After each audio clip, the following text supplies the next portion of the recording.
Still to come on the show, Bo Bruce from last year's The Voice, and we've got Jeremy Hook live from Malmo coming up later on. Plus, Sounds Imperial, who were playing earlier on the roof as part of BBC Radio Norfolk's big surprise, celebrating 50 years since the Beatles played in Norwich.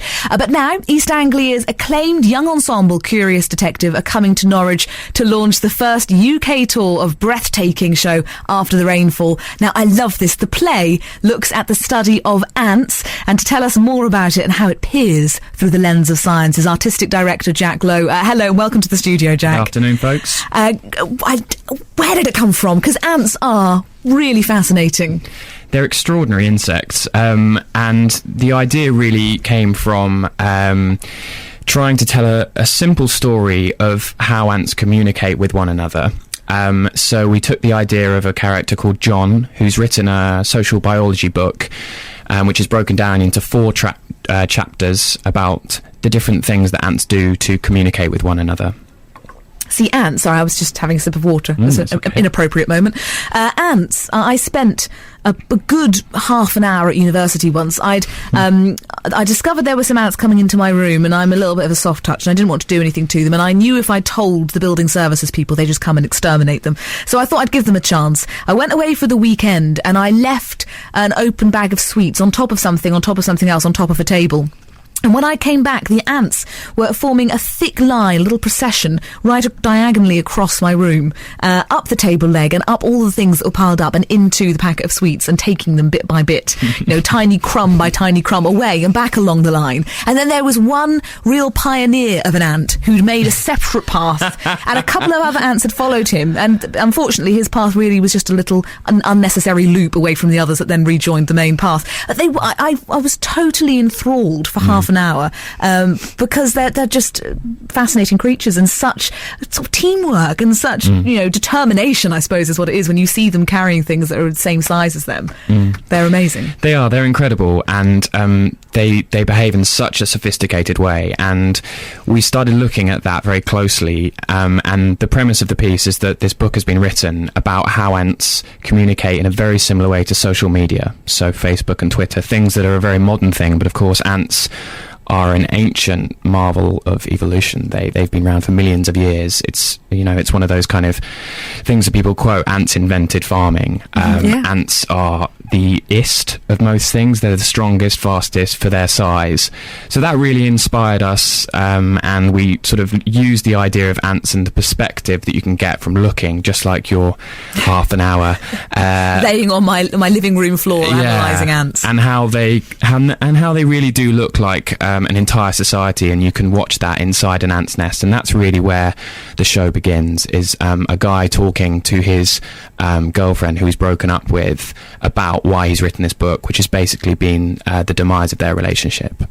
So without giving too much away, where does it go from then if it starts with this conversation?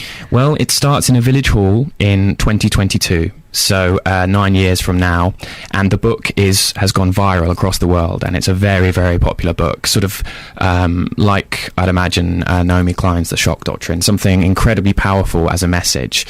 And you see him trying to explain to his girlfriend Grace as to why he wrote the book, and the different chapters of the book are the other storylines in the play. So we have one storyline in 1952, which is a spy, Edward, a British spy in the Egyptian desert, and he flies over the desert with a tiger moth. In 1986, we have a girl who's back from arts college, and she falls in love with a local miner up in Cumbria. Then in 2013, we see a girl travel from Egypt all the way across Europe in planes, trains, automobiles to do something in London at the British Museum to memorialise her brother who was killed as part of the Arab Spring. So it looks at themes of colonialism, which is very relevant for ants.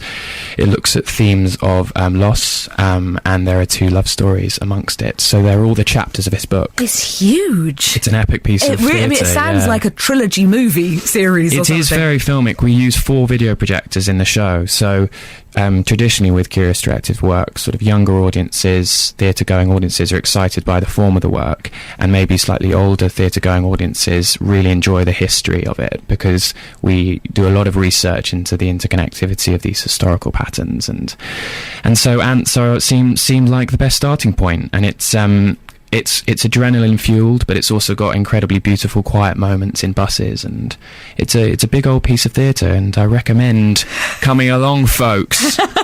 There's a good plug. Tell me a bit more about Curious Detective. I mean, first of all, great name. Curious Directive is... sorry. It's all right. It's because I can't read. It's a long way away. No, I have a great story about that. That's why you pulled an interesting face when I said it the first time. Well, I did pull a face, you're right. Not a bad face. Not a grimace. It wasn't a grimace. It was a knowing smile rather than a grimace. Because when we I'd registered... hate to accuse you of a grimace. No, when we registered the company, Curious Directive... Company's house is based in Wales, and we got the letter back. We were like, yes, we're registered as a company, it's official.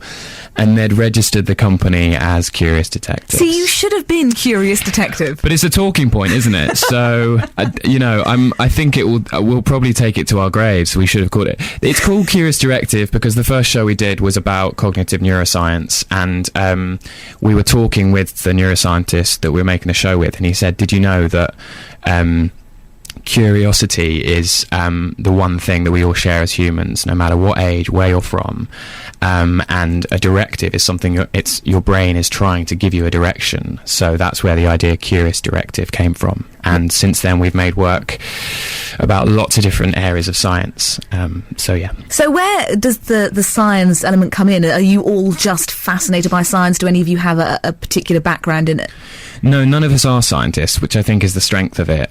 We all kind of bring our different approaches to theatre into the devising room, so devised theatre is a type of theatre where you start with a blank sheet of paper and basically create something as complicated as we've just been discussing. Yeah. But we do work with scientists all the time, from different levels, from telephone conversations to actually as an innate part of the entire structure of the show. It's a really fascinating creative space to work with scientists. And it's a brilliant way of bringing really, like you said, really quite complicated concepts and presenting them in a place where people might not necessarily encounter them, and in a way that people can get their heads around them in a different environment, in a different way. Because I was with the rest of the people who found science quite challenging at school. I got my head around it eventually, but I didn't know, when you read it in textbooks, it doesn't necessarily connect. And yet, I'd be the first person to pick up a magazine with an article in that looked really interesting, talking about, the future of this, or can we do this? And you immediately are kind of sucked in, like, oh, this is fascinating.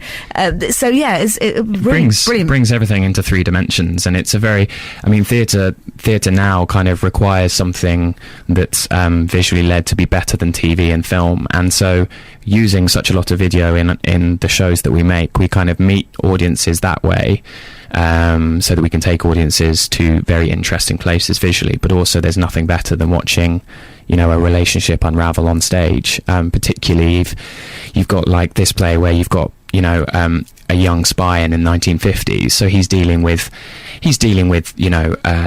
the Second World War in his head. And I'm 27, and what would it be like to be 27 at that time? So you've got a lot of the human stuff there, but with that incredibly beautiful layer of science that is there to be a much more universal thing. I think it's fascinating as well, bringing threads like that into the plot line, because you'd say your audiences there'll be a lot of young people involved in making the drama. There'll probably a lot of young people coming along and forming up part of the audience.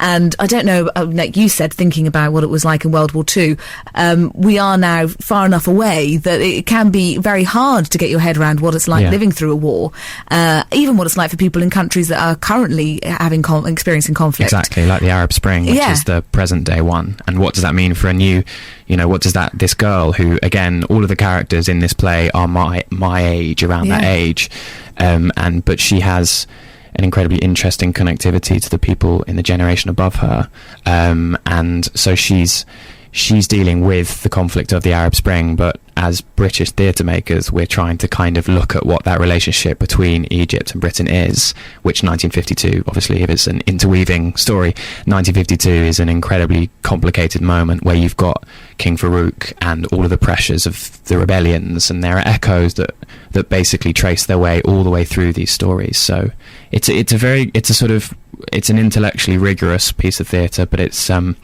it's also, you can just sit there and just go, wow, that's really, really beautiful as well. So, learn and enjoy. Learn and enjoy life. Got a whole new sort of tagline you can put in there. When it comes to something this complicated and putting it together, is there ever any kind of creative difference, or do you ever get stumped on how you're going to make it all the time come to fruition? All the time. We're so this show we made as part of a scheme called Escalator East to Edinburgh, which supports Eastern-based artists to go up to the Edinburgh Festival, where it did very, very well. And so this is the tour of the show from last summer, and getting back into the rehearsal room as we are now, you sort of sit and look at those stories and you go, well, that's really interesting how that's not quite what we want now. So going back into it, and there are 6 in the cast, so there's a lot of voices in there, and I'm often wrong as the director. In fact, I'd say I'm wrong more than I'm right, which is a good position to be in, I suppose. Well, realising and knowing it is the first step. Sure, yeah.